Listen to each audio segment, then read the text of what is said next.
Барлықтарыңызға сәлем. Менің каналыма қош келдіңіз. Бүгін сіздермен осындай өте дәмді әрі жасалу жолы да өзгеше панчо тортының рецептімен бөлісемін.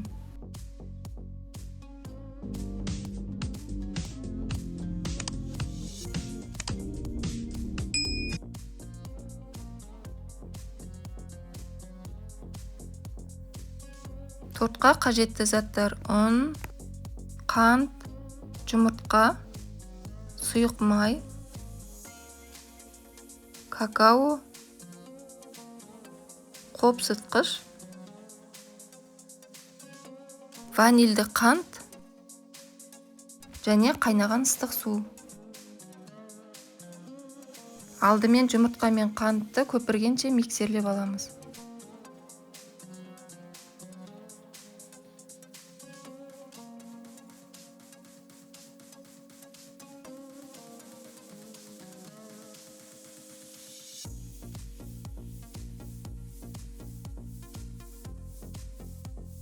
Енді бөлек ыдысқа қайнап тұрған ыстық суды құямыз, какао қосамыз және сұйық майды қосып жақсылап араластырамыз.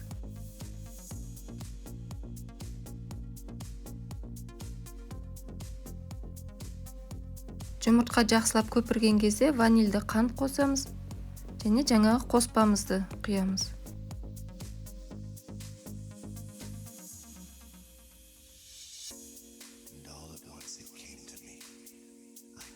Қопсытқышты ұнға қосып араластырып қойдым.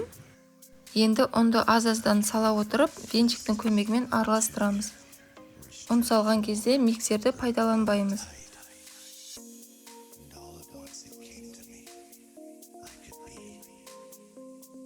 Қоюлығы міне осындай болады.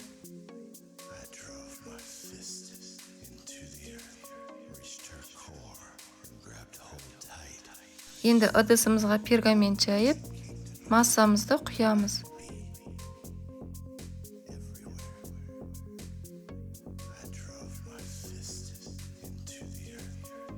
Массаны осындай қалақтың көмегімен тегістеп аламыз. Барлық жеріне бір келкі бару керек.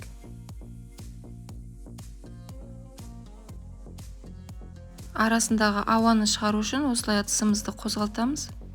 180 градус алдын ала қыздырылған пеште мөлшері 20-30 минуттай пісіріп аламыз. Енді кремін жасаймыз. Ол үшін бізге қажетті заттар: творожный сыр, сливки және қант ұнтағы.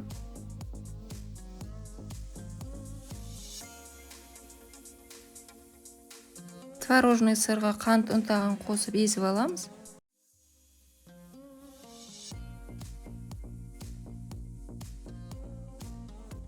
Сливкиді құйып, қою болғанға дейін миксерлейміз. Сливки міндетті түрде суық болу керек.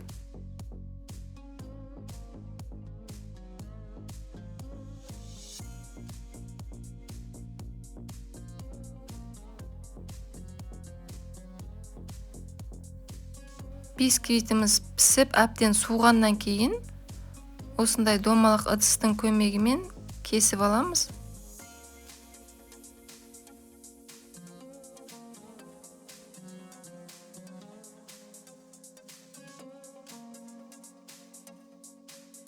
Ортасындағы домалақ бөлікті жеке алып қоя тұрамыз да, шетінен қалғандарын ұсақтап төртбұрышты етіп турап аламыз.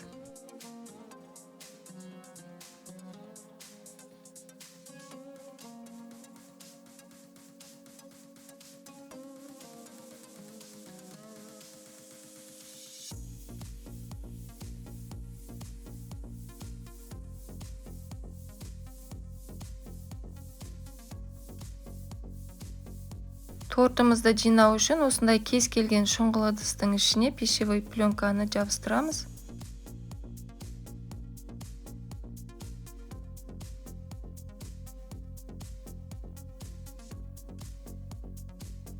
Астына 1-2 қасық крем жағамыз.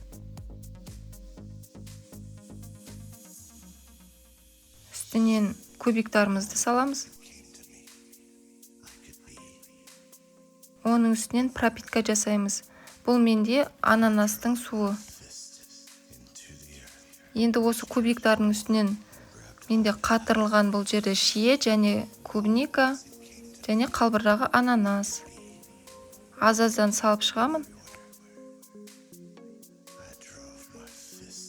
Осы жеміс-жидектердің орнына кез келген басқа жеміс-жидектің түрлерін қолдансаңыздар да болады.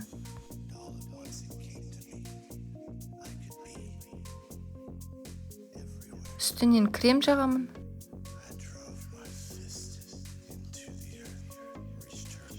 Енді осылайша тағы да 2 рет қайталаймыз.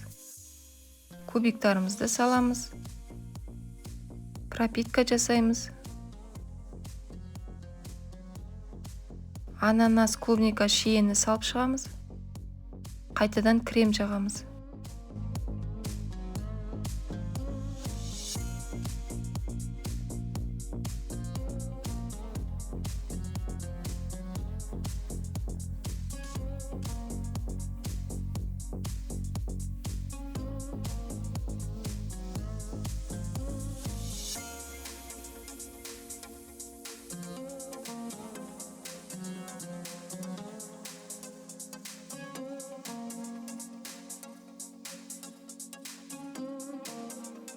Соңғы крем жаққаннан кейін жаңағы домалақ кесіп алған коржигімізға пропитка жасаймыз.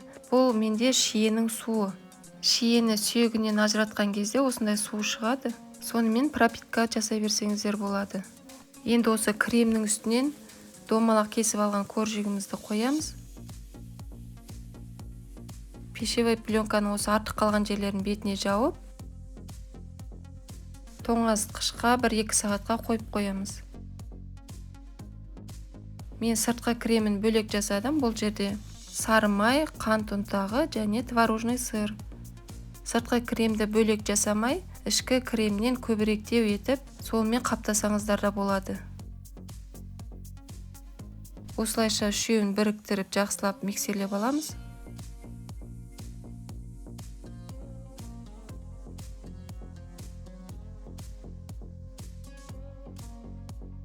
Бір-екі сағат тоңазытқышта тұрғаннан кейін осындай кез келген жайпақ ыдысымызға аударып аламыз.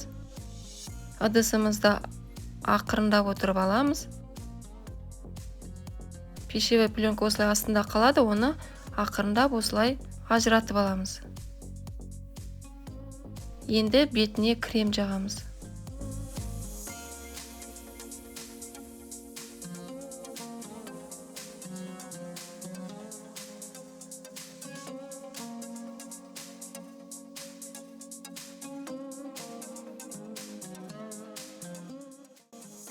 Сыртқы крем біркелкі тегіс жағылу үшін мен осындай ацетатный бумагадан кесіп алдым. Оның орнына кез келген қатты осындай материалдарды қолдана берсеңіздер болады.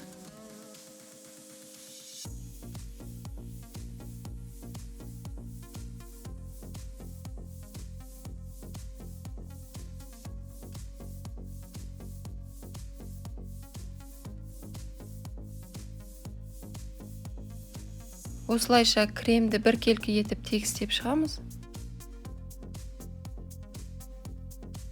Тортымыз осымен дайын болды. Енді бетін әркім өз қалауынша сәндейді. Мен осылай шоколадты ертіп құйдым. Және тоңазытқышқа біраз уақытқа қойып қойдым.